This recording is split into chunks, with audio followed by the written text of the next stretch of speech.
Canada, because Canada's in a lot of financial trouble.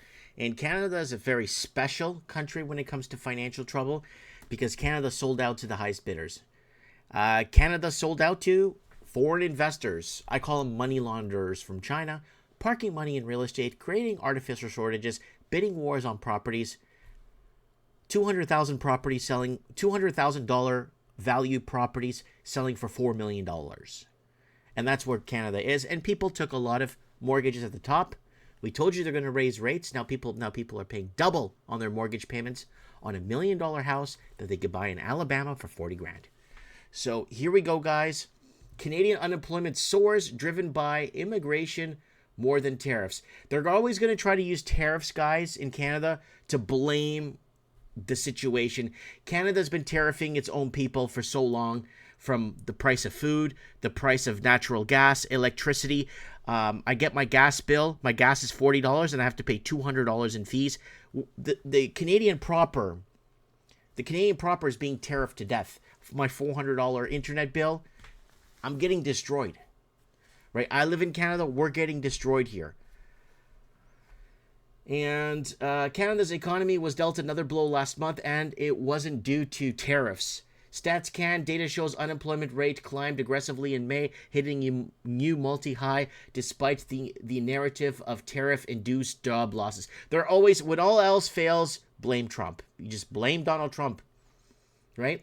The country managed to add a few thousand jobs. Rising unemployment continues to be driven by an aggressive immigration strategy, which added 4 workers for every job last month. Holy crap. And there is the Canadian unemployment population nears Canadian unemployment population nears 1.6 million people are now out of work, and it's climbing. Once we get back to 2020 levels, this is when they had to pull the trigger on the pandemic, right there. And if you see how that kind of you see why they pulled the trigger on a pandemic, there to go, boom. And Canada didn't lose jobs last month. It gained a few thousand. And Canada's attempt to use immigration for cheap growth is backfiring. And there's a reason Canada's aggressive strategy hasn't been adopted elsewhere. Other successful countries can also just issue visas to grow its population by 2% a year. But they understand it's a questionable proposition. Both to the existing population and the immigrants who move only to realize the booming economy was largely a facade. Healthy economic growth is based on a healthy balance of immigration and natural family formation, not just an attempt to rapidly expand the workforce. And it's not gonna fly. Canadian proper needs to have kids because the Canadian proper loves Canada. The Canadian proper believes in Canada. The Canadian proper will fight for Canada. You bring in foreigners, not immigrants, migrants to come in. They just destroy the country. They defecate on the beaches. They do not adapt to the Canadian way, right? And Canadian real estate buying opportunity still not there, says Bank of Montreal. Again, there is housing needs. I brought this up to let you guys know housing needs to go down 60% right across the board. Once housing goes down, but Mike, you said 50% last month or 2 months ago. Why is it 60 or why is it a 60% correction now? Because everything got more expensive around you. Your food, your energy, your cost of living, your everything around you got more expensive, so housing needs to go down. Once 80% of what you make goes into your shelter, you can't buy food. And we've been fighting about this food thing for over 15 years here. Calculate your total debt service ratio and find out if you could afford to buy food.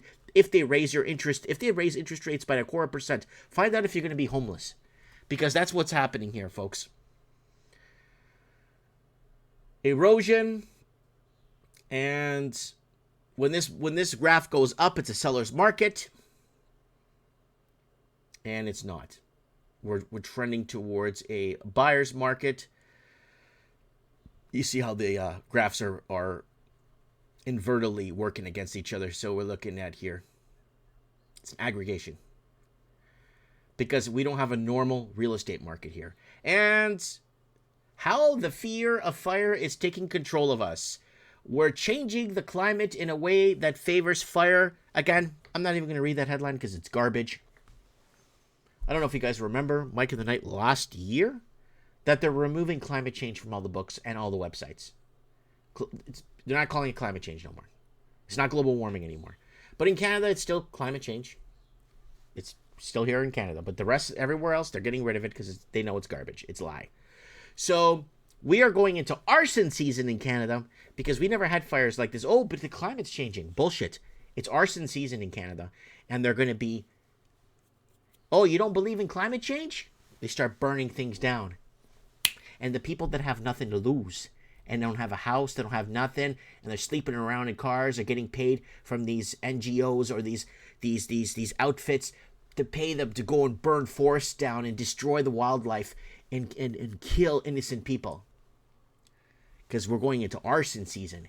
Because your government. Because remember back in the day, remember last year and the year before and the year before? I was calling it arson season. Oh, no, it's climate change, Mike. You don't know what you're talking about. No, it's arson season. And then they started catching people.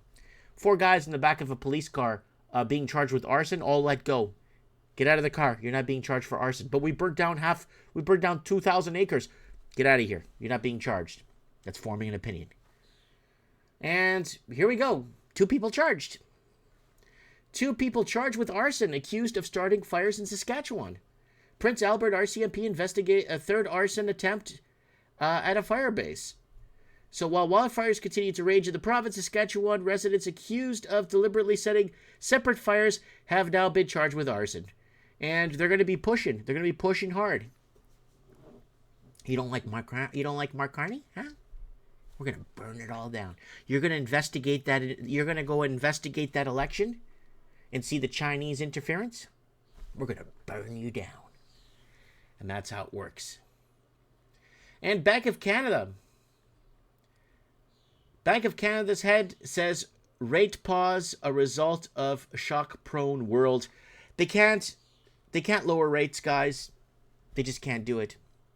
If anything, they got to raise rates now to 11.6% if they want to hedge against some inflation. So they got to really raise rates if they want to hedge against inflation and take off the bad debt. But they won't do it because too many people were competing with money launderers from China and got those first-time home buyer loans and paid $1,400,000 for a house you could buy in northern Florida for $70,000.